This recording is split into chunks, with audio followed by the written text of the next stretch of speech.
봄의 세무인 킹세입니다. 오늘은 지식인 답변 활동 시 가장 많이 받게 되는 질문 중 타인과의 금융거래 시 고액 이체를 했을 경우 발생할 문제에 대해 알아보겠습니다. 종소세 신고 및 납부 또는 세금과 관련한 궁금한 사항이나 문의가 있으실 경우 아래 카카오톡 링크로 부탁드립니다.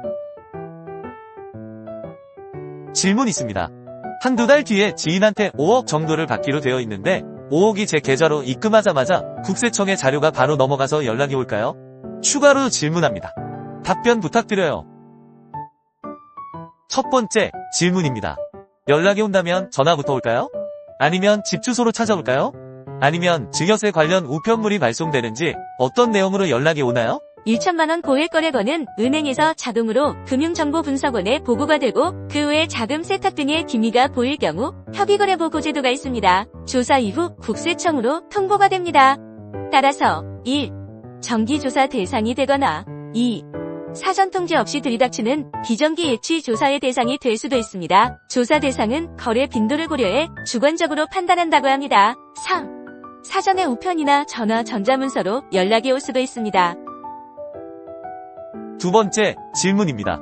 만약 증여세를 납부해야 한다면 그게 받은 날로부터 3개월 이내에 무조건 납부해야 하는지 아니면 10년 이내에 자진신고하면 되는지 궁금합니다.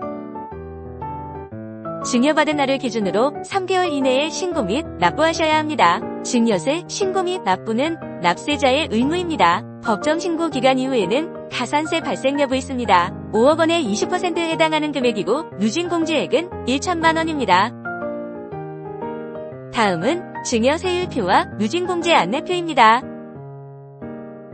1억 원 이하는 10%, 1억에서 5억 원까지는 20% 과세에 누진공제율 1천만 원이고 5억에서 10억 원까지는 30%의 누진공제율 6천만 원이며 10억에서 30억 원까지는 40%의 누진공제율 1억 6천만 원이며 30억 초과는 50%의 세율의 누진공제율 4억 6천만 원입니다. 화면에 표를 참조하세요. 따라서 질문자님의 증여세를 계산하면 5억의 20%를 곱한 후 누진공제액 1천만 원을 빼면 증여세액은 7천만 원 정도 예상 납부액으로 나옵니다.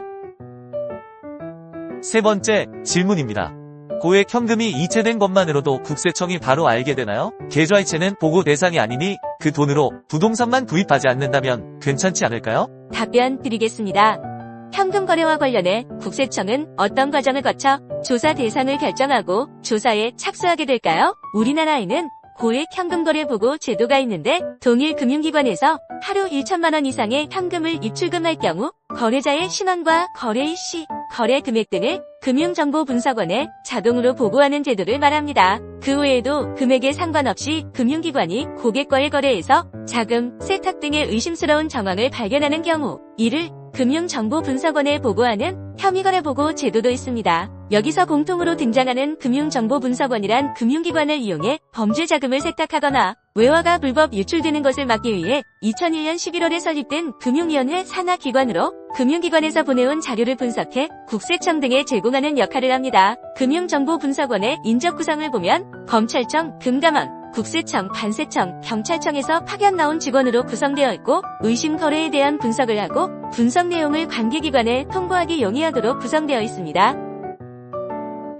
국세청은 금융정보분석원에서 통보한 내용을 어떻게 처리할까요? 먼저 통보받은 내용을 재검토해 조사 대상을 걸러냅니다. 따라서 부동산 구입 전 계좌 이체 거래 내역도 문제가 됩니다. 네 번째 질문입니다. 만약 국세청에서 연락을 받아서 세무조사를 나온다거나 전화로 자금 출처를 물어보거나 했는데 소명이 불가할 시엔 받은 돈은 어떻게 되는지 혹시 압수될 수도 있는 건가요? 압수는 아니고 증여세와 각종 가산세가 발생합니다. 다섯 번째 질문입니다. 타인 간의 계좌이체를 할 경우 국세청 간에 발생할 문제에 대해선 어떻게 대비하면 되는지 궁금합니다. 차용증이라도 써야 할까요? 답변 드리겠습니다. 1. 증여세 신고 및 납부를 해야 합니다. 증여를 받은 날을 기준으로 3개월 내에 증여세 신고 및 납부하면 됩니다. 2. 차용증 작성 여부. 차용증을 미리 쓰시면 안전하긴 하지만 원금 및 이자, 납부 상환까지 확인하므로 꼼꼼히 챙기셔야 합니다. 지금까지 타인과의 거래에서 고액 이체 시 발생할 수 있는 문제와 예방법에 대해 알아보았습니다. 앞으로 꾸준히 개인의 소득 신고나 사업자가 알아야 할 세금 상식에 대해 유튜브에 업로드하려고 하니 구독과 좋아요를 통해 많은 응원 부탁드립니다.